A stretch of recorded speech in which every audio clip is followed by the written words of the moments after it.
Yo, balik lagi sama gue Rizal Muratin. Dan ya, pada kesempatan kali ini gue akan mengupdate lagi untuk seputaran Bitcoin di hari Minggu, teman-teman. Jadi sebelumnya akan saya ucapin selamat berhari Minggu, teman-teman ya. Dan Doge juga naiknya udah gila-gilaan nih ya, 57%. Ya udah hampir 60% ya Doge naiknya. Dan mungkin hari ini nggak tahu ya, duluan XRP Ethereum atau Doge duluan. Yang pasti nanti akan saya upload ataupun update ke teman-teman sekalian gitu ya. Jadi disclaimer terlebih dahulu, kalau misalkan saya bahas koin yang sudah naik gitu ya, itu bukan berarti buat bikin FOMO, tapi melihat dulu potensinya seperti apa, outlook dari teknikalnya seperti apa gitu ya.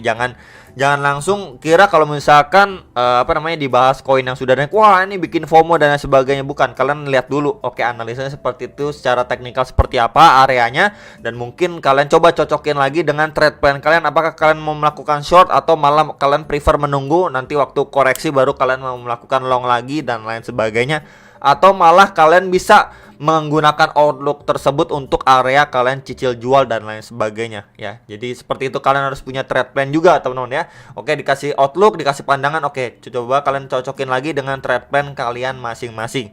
Oke ya. So ini untuk di XY secara time frame 4 jam masih kurang lebih masih sama ya. Di sini kita bisa lihat udah ada yang 1 2 3 bearish candle ya, dan mungkin ini karena weekend juga ya, pergerakannya nggak terlalu signifikan, masih di situ-situ aja. Cuman yang saya pribadi ekspektasikan ya udah dia mungkin drop lagi, ngejar ke kisar-kisaran 109,5, di mana itu juga menjadi area support pada pergerakan sebelumnya ya, di swing low terakhirnya. Kemudian di box hijau ini yang sebelumnya di area support pada pergerakan sebelumnya di XY ya. Kemudian di situ juga adanya trendline support secara daily ya, garis warna merah ini ya, mungkin di situ adanya potensi dia mantul dulu menjelang kenaikan suku bunga gitu ya. Itu sih yang saya pribadi ekspektasikan untuk si DXY. Jadi dia masih bisa turun dulu sebelum mungkin lanjut naik atau mantul gitu teman-teman, karena memang di situ adanya converge of support dari pergerakan si DXY. Jadi mungkin untuk short termnya, untuk market mungkin masih sedikit dikasih napas lagi lah sebelum nanti mungkin masuk fase koreksinya gitu ya. Kemudian untuk DXY-nya pun kita bisa lihat di sini ya. Kemarin itu ketika dia udah drop mantul, dan ya ini yang cukup menarik ya, kalau misalkan kita lihat pada pergerakan sebelumnya ini dia mantul sampai 7,07% nih, mantul sampai situ dia bikin tail candle. Kalau misalkan kita hubungkan ke samping ya, di sini teman-teman ya, ini sebelumnya jadi area resisten, kita bisa lihat ya mendapati reaksi yang lumayan. Kemudian di sini menjadi support ketika dia mampu di flip, dan ya reaksinya pun dia bergerak lumayan impulsif nih, penguatan pada USD itu. Jadi memang di kasaran area itu sebelumnya menjadi area krusial juga, dan terakhir kali pullback ya, kemudian dia mencoba mantul pun ya kena reject ya. Posisi sekarang menurut saya pribadi untuk USD dominance secara time frame 4 jam masih prefer untuk dia bisa lanjut turun sedikit lagi, maybe ngetes level 6,79 sampai 6,86% ya, karena memang di kisaran situ sebelumnya di box warna orange ini menjadi area support. Kita bisa lihat ya, ini resisten ya, resisten, and then di flip support, and then ini juga support, akhirnya dia melanjutkan penguatan ya. Jadi memang itu menjadi next target koreksinya si USDT dominance. Yang perlu di note sebelum ini menjadi area krusial untuk USDT dominance. Jadi bisa saja teman-teman ya, bisa saja dari area sini ketika dia drop mendapati reaksi teman-teman untuk pemantulan. Nah, pemantulannya baru nanti kita pantau apakah dia cuma sekedar retest aja ya ke kisaran 7% untuk lanjut turun, atau bahkan dia mungkin naik sedikit lebih tinggi lagi ya, ngejar ke lowestnya di sekitar 7,1%, 7,13% ya. Jadi antara dua area itu untuk menjadi target pemantulan dia. Jika memang dari area ini ya mantul sangat wajar gitu, karena mengingat terakhir kali dia drop mantul teman, di sini drop pullback sedikit aja ya, bisa aja dari area sini drop lagi kemudian mengalami pemantulan gitu teman ya. Jadi at least intinya untuk short term USDT dominance masih bisa melanjutkan penurunannya hingga ke key levelnya dia. Tapi kalau misalkan dari area situ yang kita bisa lihat ya, sebelumnya ini menjadi area support dan resistance yang sangat penting untuk si USD dominance. Jikalau area itu jebol pun next target lagi di kisar-kisaran 6,4 sampai 6,47%. Ini pada tanggal 13 September dan 25 Agustus di testing teman-teman, dan mendapati reaksi signifikan. Jadi palingan diperhatikan terlebih dahulu aja sih di box warna orange ini untuk si USD dominance secara time frame 4 jam ya, hourly-nya jangka pendek. Next ini untuk si Bitcoin. Jadi kemarin itu kita bisa lihat ya, ini sudah mampu break ya, mampu break dari trendline resistennya. Kemudian juga kita bisa lihat ya, penguatannya pun impulsif, kemudian turunnya pun cuma satu candle merah. At least dia cuma testing di EMA 55, nggak nyampe sentuh situ aja dia udah mantul ya teman, bikin tail candle lumayan lah.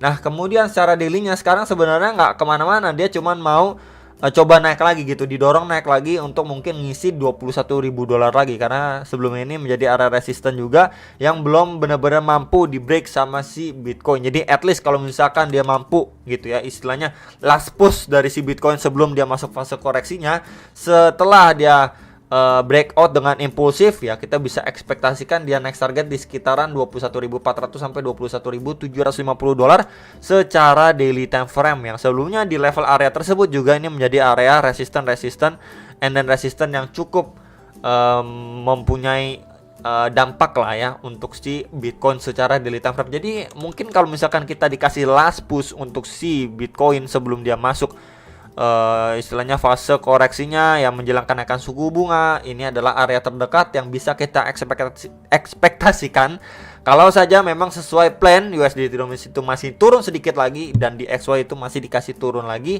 and then here we go. Ini yang mungkin kita akan lihat untuk si Bitcoin secara daily time frame-nya teman-teman ya, ngejar ke kisaran level area sini dan mungkin baru nanti dia mendapati reaksi atau koreksi kembali ya untuk si Bitcoin. Nah, setelah dia terakhir pullback pun ya mungkin untuk bisa lanjut naik. Dan yang menarik kalau misalkan kita menggunakan Fibo juga dari swing low ya ke swing high-nya dia yang terakhirnya ya terakhir di sini pada 26, maksudnya 26, kemudian dia retest pun cuma retest di retest 0,3, berarti kan penguatannya itu cukup signifikan gitu ya.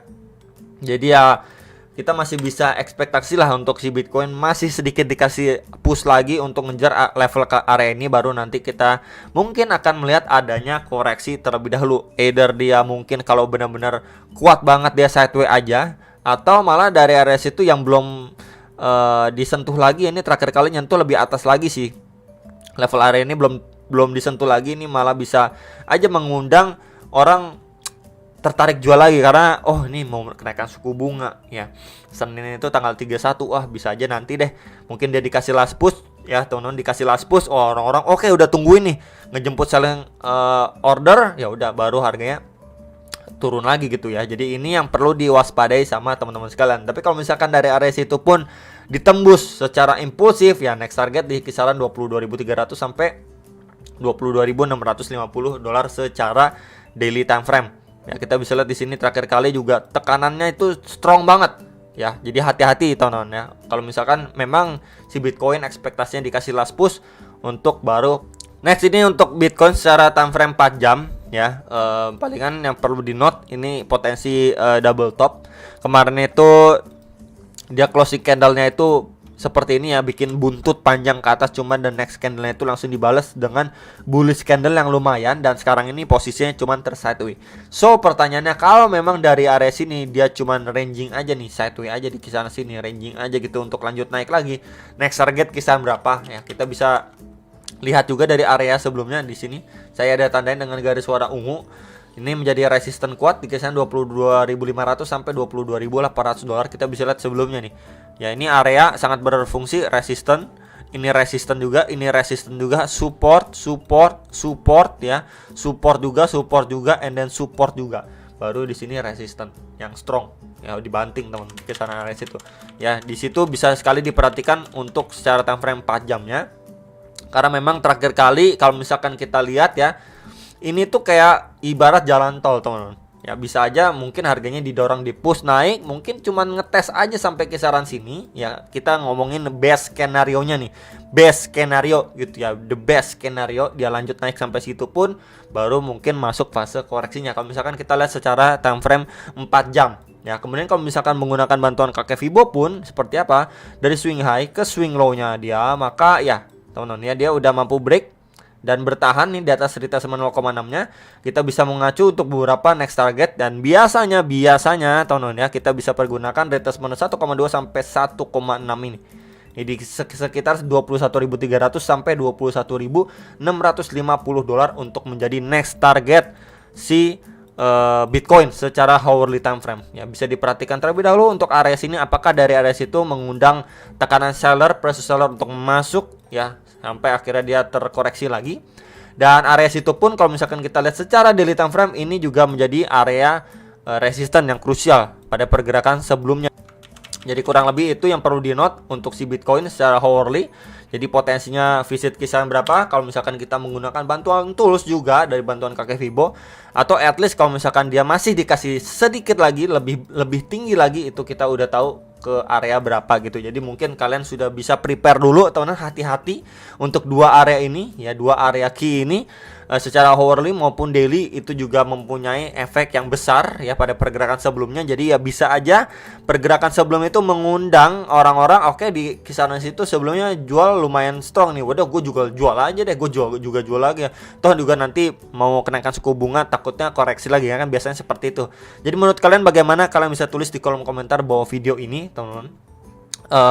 Dan itu aja yang bisa saya sampaikan, semoga bisa bermanfaat dan sampai jumpa untuk next video. Salam profit.